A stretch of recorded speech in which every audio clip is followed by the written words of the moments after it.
Bismillahirrahmanirrahim. I welcome you all in today's session. And today we're going to talk about motivation.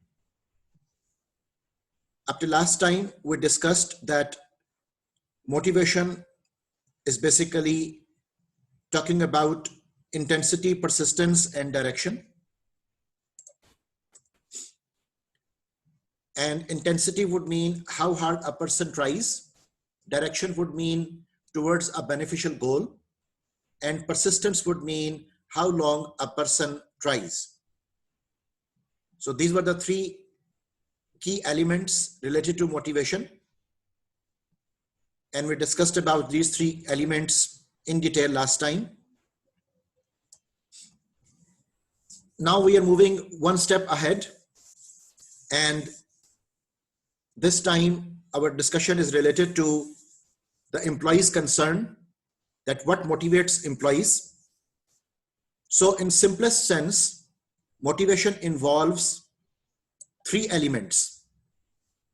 The first one is what is important to a person, and obviously it would be related to the person's needs and wants.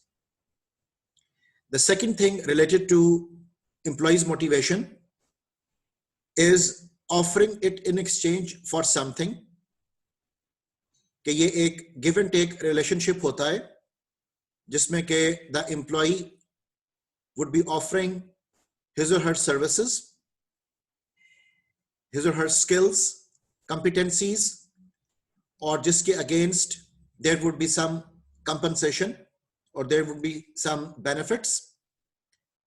So पहली चीज तो ये हमें consider करनी होगी कि एक person के लिए इंपॉर्टेंट क्या है, और फिर हमने ये देखना है कि हम एक्सचेंज जो मटेरियलाइज कर रहे हैं उस एक्सचेंज में किस लेवल ऑफ सर्विसेज को हम डिमांड कर रहे हैं और किस लेवल ऑफ कंपनसेशन को एम्प्लॉय डिमांड कर रहा है. और तीसरी इंपॉर्टेंट चीज जो एम्प्लॉय को मोटिवेट करती है, that is the desired behaviour, जिसमें के एम्प्लॉय और employer relationship that is most important.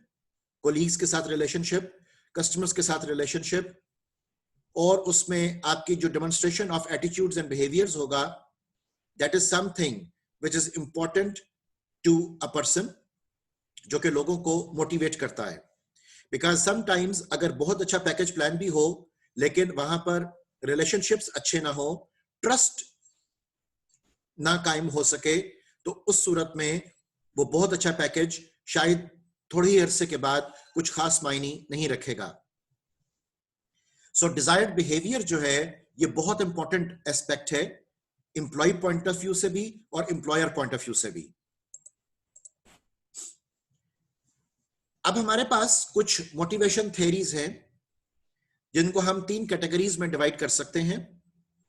For example, the first set of theories are talking about what is important to a person, और इन थ्योरीज को हम कहते हैं कंटेंट थ्योरीज, बिकॉज इन थ्योरीज में टिपिकली नीड्स जो थी वो आइडेंटिफाई हुई. फॉर एग्जाम्पल, कंटेंट थ्योरीज में include Maslow's hierarchy need, Herzberg two factor theory, McClelland's needs theory. So इस तरह की जो थ्योरीज हैं they are known as content theories. In our detail will be adding more theories in this list as well.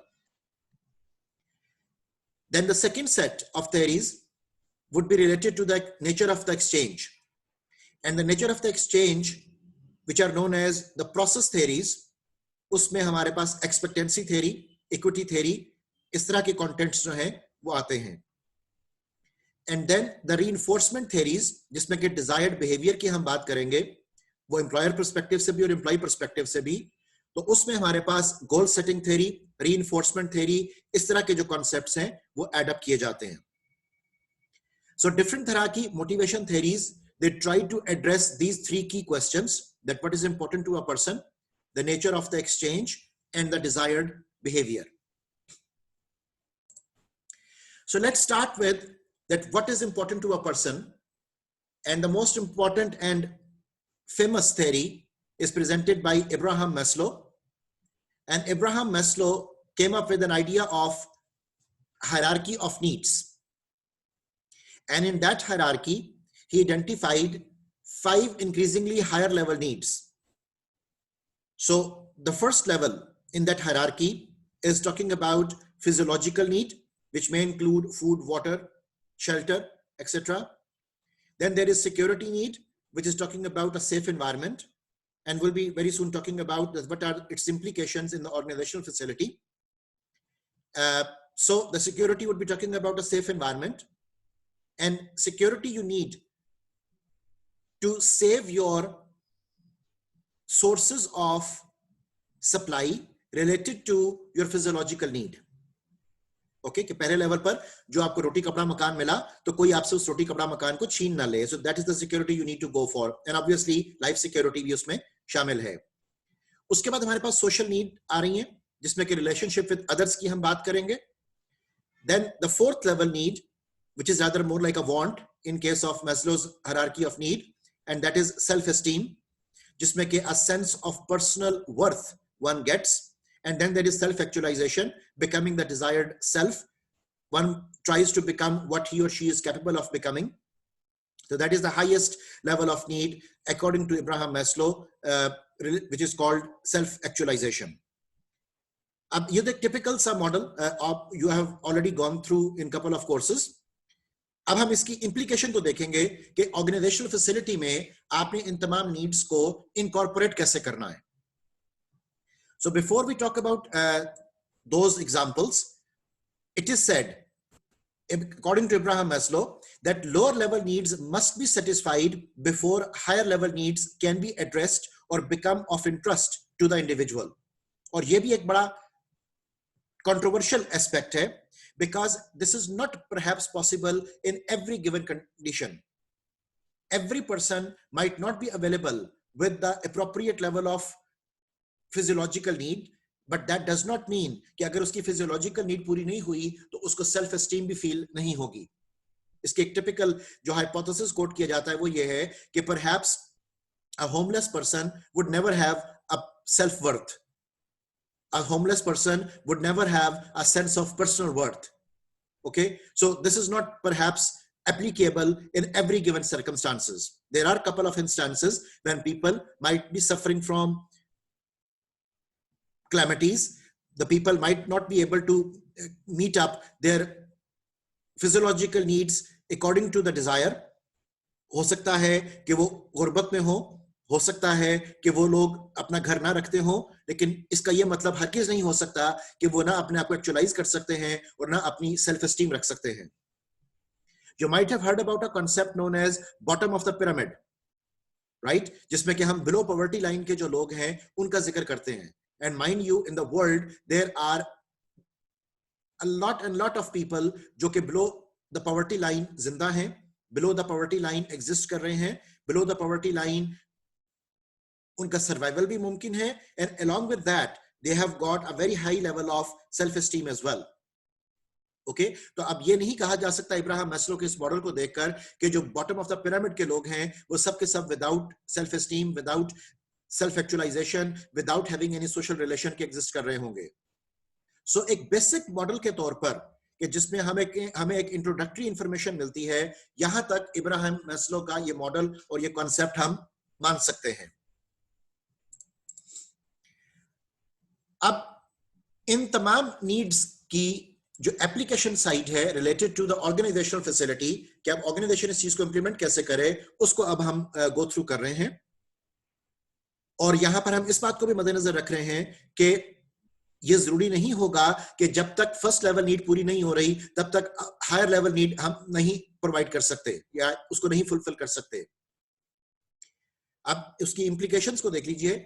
Physiological needs related to the organizational implication would include that you have to provide lunch breaks, you have to provide rest breaks, and you have to give wages that are sufficient to purchase the essentials of life.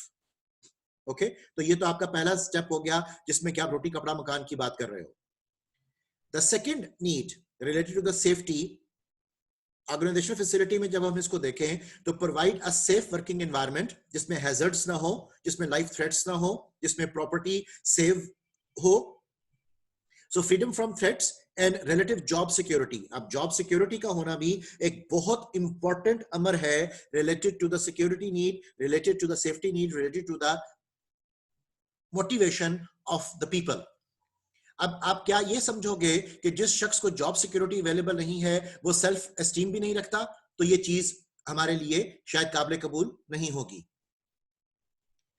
इसी तरह third जो हमारे पास need set आ रहा है, that is social needs.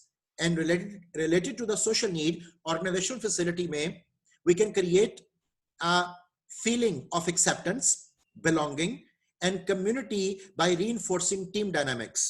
और इसमें सबसे इंपॉर्टेंट चीज जो होगी, that would be the diversity management, कि अगर डिफरेंट रंगो मजहब के लोग, डिफरेंट एज ग्रुप के लोग, डिफरेंट जेंडर के लोग अगर एक जगह पर काम कर रहे हैं, तो उस डाइवर्सिटी को हम किस तरीके मैनेज वो कर पाएंगे। सो डाइवर्सिटी को मैनेज करने के लिए जो सबसे पहला और इंपॉर्टेंट एस्पेक्ट है, that is to create a feeling of acceptance. Okay, किसी को अपना जो होना है वहां पर ऑर्गेनाइजेशनल फैसिलिटी के अंदर, वो एलियन के तौर पर ना लगे। So we have to create a feeling of acceptance, then belonging and community by reinforcing team dynamics। तो ये हमारे पास एस्पेक्ट्स हो सकते हैं कि हम सोशल नीड्स को किस तरह से इनकॉर्पोरेट करें किसी भी वर्किंग एनवायरनमेंट में। इसी तरह जब हम सेल्फ एस्टीम की बात कर रहे हैं, तो in self esteem it is said that recognize achievements, assign important projects and provide status to make employees feel appreciated and valued। Okay तो अब हम जब भी ऑर्गेनाइजेशनल पॉलिसी डिजाइन कर रहे हैं, ऑर्गेनाइजेशनल हम कंपनसेशन एंड पैकेज प्लान्स की बात कर रहे हैं, तो वहां पर हमें इन बातों का ख्याल रखना पड़ेगा कि तमाम लोग मुख्तलिफ तरह के नीड सेट्स के साथ वहां पर मौजूद हैं, और तमाम लोगों को किसी ना किसी मौका पर इनमें से कोई ना कोई चीज प्रोवाइड करना वो जरूरी होगा, if we feel as if they should be motivated. Okay, तो अगर हम सेल्फ एस्टीम नीड्स की बात करें, तो उसमें we should be recognising achievement, जैसे employee of the month, employee of the week का टाइटल वो दिया जाता है। असाइन इंपॉर्टेंट प्रोजेक्ट्स, आप उनको चैलेंजिंग टास्क्स प्रोवाइड करें, and the challenging task itself is a motivation, but obviously that challenge should not be beyond the limits or the capabilities of the people, and provide status to make employees feel appreciated and valued।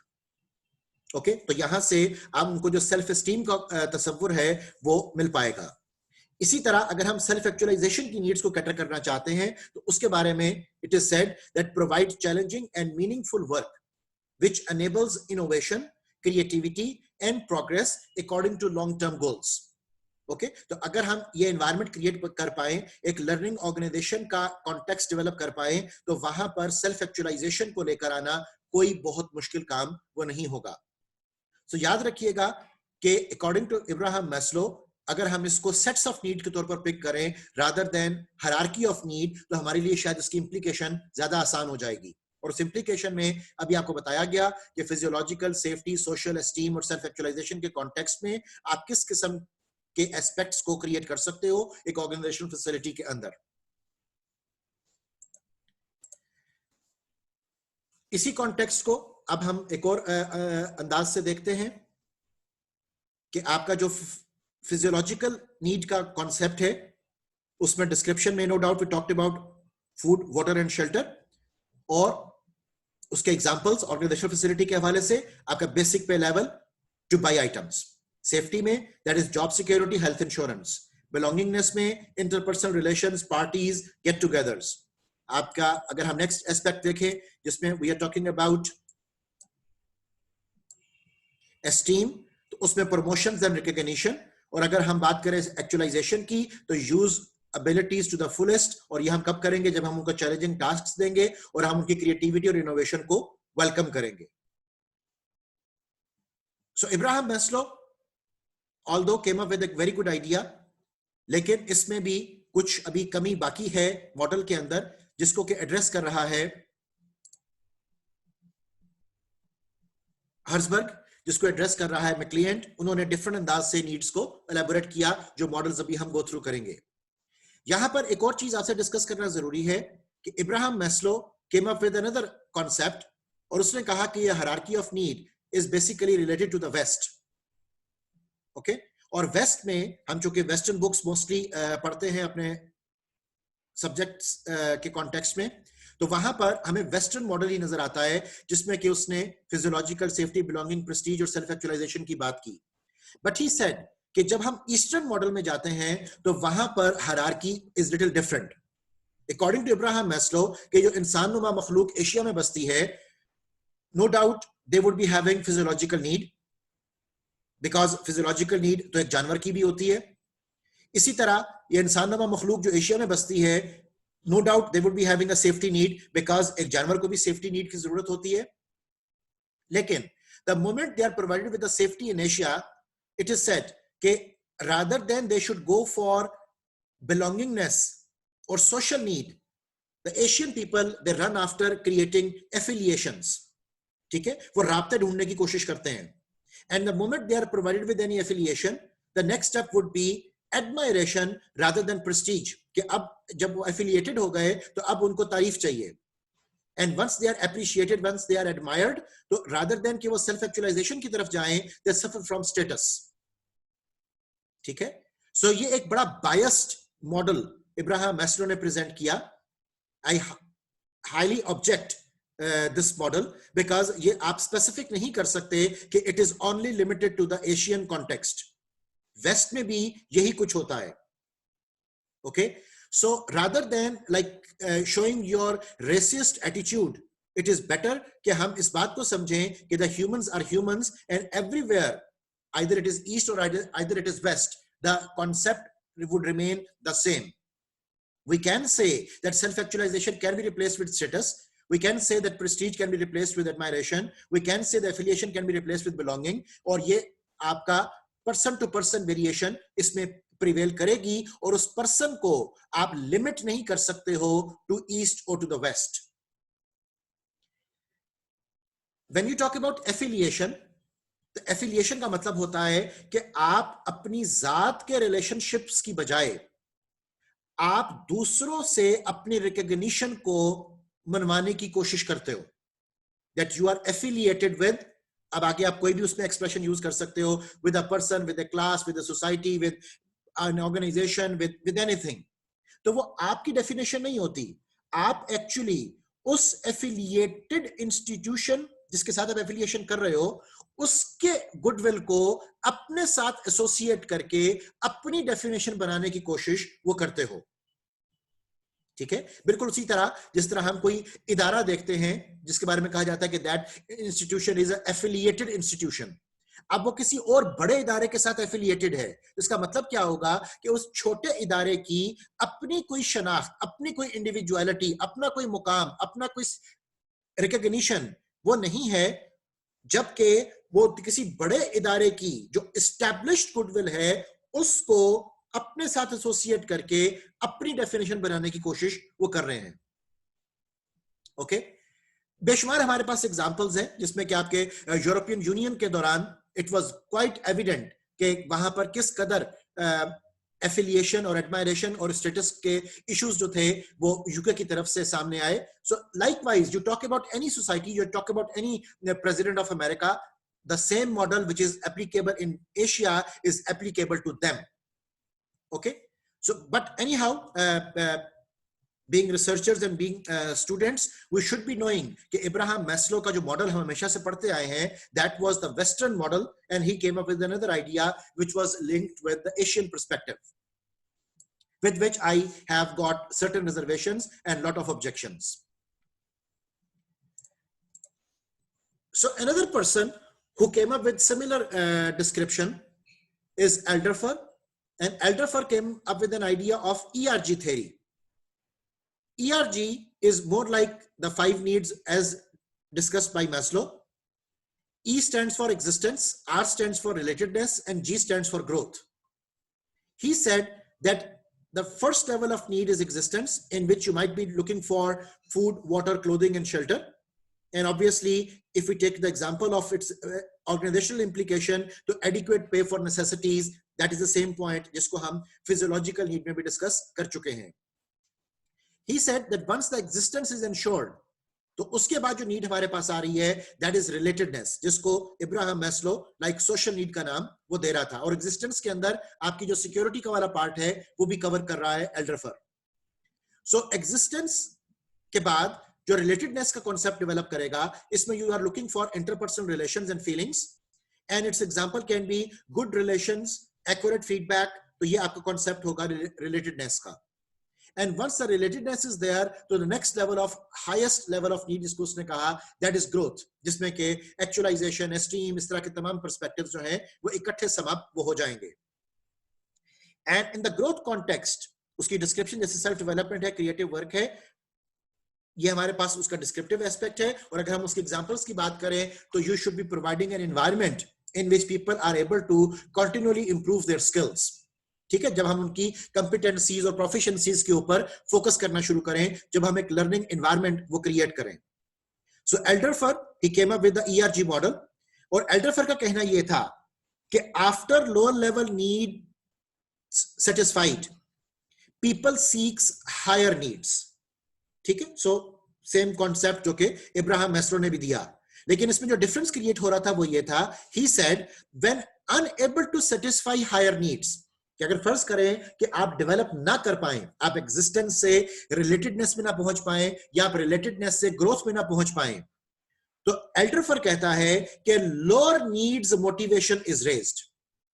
तो फिर आप जिस मुकाम तक develop कर पाए होते हो, आप फिर उसी मुकाम में अपनी सेटिस्फेक्शन, अपनी मोटिवेशन, उसको तलाश करना, उसको ढूंढना वो शुरू कर देते हो. Okay, so this is like some additional aspect जो कि एल्डरफर ने आइडेंटिफाई किया, whereas इब्राहिम मैस्लो का जो कॉन्सेप्ट था that was more rigid, that was more biased. अब मोटिवेशन थ्योरीज में another theory which is coming up with Herzberg model, Herzberg motivation का जो कॉन्सेप्ट था हाइजीन मोटिवेटर थ्योरी का, that is rather more applicable, that is rather more adequate, that is rather more generous in its discussion, because Herzberg ने कुछ ऐसी बातें identify की जिन बातों को इब्राहिम और एल्डरफर वो इग्नोर कर रहे थे. अकॉर्डिंग टू हर्सबर्ग, उसने कहा कि इंट्रिंसिक एंड एक्सट्रिंसिक नीड्स को हमें सेपरेटली डील करना पड़ेगा. ठीक है, सो नीड सेट जो है वो चाहे एक शख्स का ही है, लेकिन एक शख्स कि अपने मन की मिराज और एक शख्स की बैरूनी दुनिया के हालात और वाकयात, ये दो टोटली मुख्तलिफ कॉन्टेक्स्ट हैं. इन एस्पेक्ट्स को उसने लिंक किया with satisfaction and not satisfaction. उसने कहा कि सेटिस्फेक्शन या डिससेटिस्फेक्शन जो है ये एक ही डिग्री के दो साइड्स नहीं है. ही सेड कि सेटिस्फेक्शन एंड नो सेटिस्फेक्शन ये एक फिनोमेना है, and dissatisfaction and no dissatisfaction ये दूसरा फिनोमेना है. एंड ही सेड कि satisfaction is linked with more intrinsic aspects and dissatisfaction is linked with more extrinsic aspects. ठीक है, सो हाइजीन पर्सपेक्टिव में हर्सबर्ग का कहना यह था कि inadequate working conditions, salary, incentive pay can raise dissatisfaction and prevent satisfaction. Sorry, can cause dissatisfaction and prevent satisfaction. तो ये हो गया जो एक्सट्रिंसिक एस्पेक्ट से चीज वो लिंक्ड है. लेकिन पे आप एडिक्वेट कर भी दो तो दैट डज नॉट मीन कि the person would be move to the category of satisfaction. वो सिर्फ डिससेटिस्फेक्शन से नो डिससेटिस्फेक्शन तक डेवलप वो कर पाएगा. And then he talked about motivators, और उसने कहा कि intrinsic job factors में job enrichment, which would be like related to challenging job, feedback and recognition, addresses higher level needs like achievement, self-actualization. ये जो aspects होंगे, they would be more like intrinsic job factors. And according to Herzberg, he said the best way to motivate someone is to organize the job so that doing it helps satisfy the person's higher level needs. ठीक है, इसी तरह अगर हम hygiene factors की बात करें, external motivators की बात करें, एक्सटर्नल हाइजीन फैक्टर्स की बात करें, तो that is related to the more tangible aspects of life. जबकि जो मोटिवेटर्स हैं, इंट्रिंसिक जॉब फैक्टर्स हैं, they are more linked with intangible aspects of life. The hygiene factors, they are more linked with verbal aspects. जबकि जो motivators हैं, they are more linked with non-verbal aspects.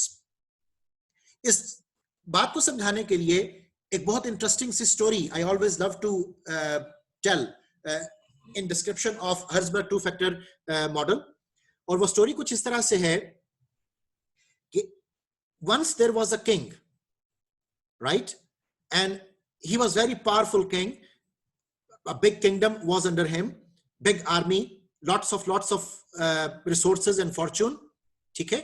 तो उसके पास दुनिया के perspective में जो कुछ मुमकिन हो सकता था वो था, ताकत भी थी, शाहो हशमत भी थी, दौलत भी थी, लेकिन एक चीज जिसकी उसकी जात में कमी थी वो सुकून था। He was not satisfied, he was not happy. So one day he called his prime minister and said कि मेरे पास दुनिया का दिया हुआ सब कुछ है, tangible aspects हर तरह के हैं, लेकिन I'm not satisfied, I'm not happy, what shall I do? So the prime minister was some intelligent person, और उसने कहा कि जनाब आप किसी ऐसे शख्स के जूते पहने जो कभी नाराज ना हुआ हो तो आप खुश हो जाएंगे। He said, okay, that is pretty simple. उसने पूरे मुल्क में ऐलान करवाया कि कोई ऐसा शख्स जो अपने जूते बेचे और वो कभी ना खुश ना हुआ हो तो मैं उसके जूते मुंह मांगे दामों खरीदने को तैयार हूं। सो ये ऐलान सुनते ही बहुत से लोगों ने अपने जूते पकड़े और महल में आ गए लालच में, लेकिन जब उन अशखास को आजमाया गया तो इट वॉज एविडेंट कि दे वर डिमोटिवेटेड, दे वर अनहैप्पी। सो कोई ऐसा शख्स उस बादशाह को ना मिल सका जो कभी ना खुश ना हुआ हो। इस चीज ने उससे गम में मजीद इजाफा कर दिया। उसने अपने प्राइम मिनिस्टर को फिर बुलाया और बुलाकर कहा कि मुझे तो कोई ऐसा शख्स नहीं मिल पाया कि जो कभी ना खुश ना हुआ हो। तो prime minister who was an intelligent गाय, वो कहता है कि जनाब आप ऐसा करें कि दूर एक इलाके में एक बूढ़ा मछेरा रहता है और वो कभी ना खुश नहीं हुआ, हमेशा खुश रहता है, आप जाकर उससे राब्ता करें। यहां तक बादशाह का एतबार लोगों से उठ चुका था। उसने भेस बदला और दूसरे जो दूर इलाका था वहां पर वो उस बूढ़े मछेरे की तलाश में चला गया, यहां तक कि उसने उस बूढ़े मछेरे को ढूंढ निकाला। कई दिन वो उस बूढ़े मछेरे को देखता रहा कि वो अपनी धुन में मगन है और हमेशा खुश रहता है। एक दिन उस बादशाह से ना रहा गया, वो उस बूढ़े मछेरे के पास गया और जाकर कहता है कि बाबा आप हमेशा खुश रहते हैं। उस बूढ़े मछेरे ने मुस्कुराकर कहा, जी बेटा मैं हमेशा खुश रहता हूं। उस बादशाह ने बूढ़े मछेरे को कहा कि बाबा मैं आपके जूते खरीदना चाहता हूं। तो उस बूढ़े मछेरे ने जवाब दिया कि जनाब मेरे पास तो जूते ही नहीं है। उसके इस जवाब से बादशाह पर एक राज आश्कार हुआ, और वो राज ये था कि टेंजिबल्स, एक्सटर्नल वर्ल्ड, दुनियावी जो रिसोर्सेज हैं वो आपकी असल खुशी का सबब हमेशा नहीं हो सकते। तो एक शख्स तब भी हमेशा खुश रह सकता है चाहे कि उसके पास जूते ना हो। तो यहां पर इस स्टोरी के अंदर जो मॉरल ऑफ द स्टोरी है कि the shoes were not actually the source of happiness, the shoes were representing the tangibles, the shoes were representing the world. Okay, and जो चीज हमें समझने की है वो ये है कि एक गरीब भी खुश रह सकता है, और जो चीज हमें समझने की है वो ये है कि एक अमीर भी नाखुश हो सकता है। सो हर्ट्जबर्ग ने इसी फैक्टर को आइडेंटिफाई किया कि मोटिवेशन और हाइजीन दो मुख्तलिफ चीजें हैं। इंट्रिंसिक एस्पेक्ट्स और एक्सट्रिंसिक एस्पेक्ट्स दो मुख्तलिफ चीजें हैं, और हमें लोगों की नीड के मुताबिक ही इस बात को एडजस्ट करना पड़ेगा कि कौन सी चीजें उन्हें इनर सेटिस्फेक्शन दे सकती हैं, इनर सेल्फ को सेटिस्फाई कर सकती हैं, और कौन सी चीजें सिर्फ दिखावे की हैं, कौन सी चीजें सिर्फ टेंजिबल्स हैं जिससे कि सिर्फ आप एक्सट्रिंसिक मोटिवेशन वो हासिल कर सकते हो। ओके, सो अब इसकी बॉटम लाइन हम दोबारा देख रहे हैं कि the best way to motivate someone is to organize the job. किस तरीके से हमने ऑर्गेनाइज करना है? So that doing it help satisfy the persons higher level needs. अब अगर हम इसको कैटेगराइज करें ऑर्गेनाइजेशनल कॉन्टेक्स्ट में, तो जॉब डिससेटिस्फेक्शन के जो एस्पेक्ट्स हो सकते हैं, they might be quality of supervisor, pay, company policies, physical working conditions, relation with others and job security. और अगर हम इसको जॉब मोटिवेटर्स के कॉन्टेक्स्ट में, जॉब सेटिस्फेक्शन के कॉन्टेक्स्ट में देखें, तो जो हमारे पास पॉइंट्स आएंगे इंप्लीकेशन ऑफ दिस मॉडल के लिए in the organisational facility, they are promotional opportunities, opportunities for growth, recognition, responsibility, achievement. Right, जिनको कि हम जॉब कैरेक्टरिस्टिक मॉडल में भी डिस्कस करेंगे in due course of time. तो ये तमाम चीजें हमें मोटिवेशन प्रोवाइड कर सकती हैं एक ऑर्गेनाइजेशनल फैसिलिटी के पर्सपेक्टिव में। अब McClelland came up with a totally different idea. Maslow ने 5 नीड्स आइडेंटिफाई की, एल्डरफर ने 3 नीड्स आइडेंटिफाई की, हर्सबर्ग ने उन नीड्स को इंट्रिंसिक एंड एक्सट्रिंसिक पर्सपेक्टिव में डिवाइड कर दिया। जबकि मैक्लियन जो है वो कुछ नए मॉडल के साथ आया। ही सेड कि हमारे पास 3 तरह की नीड्स होती हैं, need for achievement, need for power and need for affiliation. और मैक्लियन की मॉडल के मुताबिक ये तीनों नीड्स हर किसी को हर वक्त रिक्वायर्ड होंगी। फॉर एग्जांपल, जब हम बात करते हैं नीड फॉर अचीवमेंट की, the concern for establishing and maintaining high level of performance quality. ठीक है, सो आप अचीवमेंट ओरिएंटेड जो आपकी लाइफ है वो हो चुकी होती है। जब हम नीड फॉर पावर की बात करें तो concern for reputation, responsibility, influence, impact and control over others, so that is the need for power. And need for affiliation में concern for establishing and maintaining social relationships. Okay, तो McClelland के मुताबिक ये 3 तरह की नीड्स हैं जो हर शख्स के साथ वाबस्ता है, और इन तीनों नीड्स में से कोई नीड दूसरों को सुपरसीड कर जाती है। किसी शख्स के लिए किसी एक नीड को फुलफिल करने की जो डिजायर है वो बकिया दोनों नीड्स की निस्बत वो बढ़ जाती है, तो वो उसी नीड को, चाहे वो नीड फॉर एफिलिएशन हो, पार हो या एफिलिएशन हो, वो फुलफिल करने के लिए अपनी तमाम जुस्तजू, तमाम तगोदो वो लगा देता है। सो अगर हम अब इन 3 नीड्स की एप्लीकेशन साइड की बात करें कि इन 3 नीड्स को, need for affiliation, need for power and need for achievement, अगर हम इसको ऑर्गेनाइजेशनल फैसिलिटी में अप्लाई करने की बात करें कि इसका मॉडल हमने अप्लाई कैसे करना है, तो ये कुछ एग्जांपल्स हमारे सामने आएंगी, जिसमें कि हम सबसे पहले एफिलिएशन की बात कर रहे हैं कि a person with strong need for affiliation may respond readily to job assignments that provide with opportunities to relate to socially attractive and satisfying individuals or groups. ठीक है, तो इस शख्स का जो पर्सपेक्टिव होगा, it is more linked with the opportunity to relate to socially attractive and satisfying individuals or groups, जहां पर उसकी जो एसोसिएशन है, जहां पर उसकी जो सेंस ऑफ बिलोंगिंगनेस है वो बेहतर क्रिएट हो सके। सो एक ऐसा वर्क इन्वायरमेंट जिसमें के आपस में मिलजुल कर रहने का कॉन्सेप्ट हो, जहां पर टीम ओरिएंटेशन हो, जहां पर ग्रुप वर्क असाइन किए जाते हो, जहां पर ग्रुप्स में कोहेरेंस पाई जाती हो, तो वहां पर नीड फॉर एफिलिएशन वो फुलफिल हो रही होगी। इसी तरह सेकेंड लेवल नीड देखिए कि persons who are very status conscious can be motivated with the availability of a panelled office, a carpeted floor and wall paintings, a large desk and aristocratic furniture, or a private bathroom, impressive job title, their own visiting cards, their own secretary and telephone, or a well-located parking place with their name clearly printed underneath the reserved sign. ठीक है, तो ये तमाम चीजें क्या करती हैं, ये आपको एक स्टेटस सिंबल प्रोवाइड करती हैं, और इस स्टेटस सिंबल के मिलने से आपकी जो नीड होगी ऑफ एफिलिएशन, आपकी नीड होगी जो अपने आप को बनवाने की, इट वुड बी सेटिस्फाइड। इसी तरह an employee with high level desires for power may respond easily to opportunities whereby he can gain leadership and administrative responsibilities. Okay, तो अब इनकी जॉब को अगर आप एनरिचमेंट की तरफ लेकर जाओ, अगर आप इनको डेलीगेशन ऑफ अथॉरिटी दो, अगर आप इनको डेवोल्यूशन रोल असाइन करो, तो these people would be more than happy. Why? Because उससे उनकी जो डिसीजन मेकिंग कैपेबिलिटी है वो जनरेट होगी, और उस डिसीजन मेकिंग कैपेबिलिटी के साथ they would be feeling the sense of power, और उनकी सेंस ऑफ पावर, उनकी नीड फॉर पावर को फैसिलिटेट और सेटिस्फाई वो कर रही होगी। इसी तरह the use of job enlargement provides added incentive to some employees because they feel capable of controlling wider sets of activities than they previously performed. Okay, तो अब आप उनकी vertical loading of job करो, आप उनको horizontal loading of job करो. So either case, these are the people who are obsessed by the word power.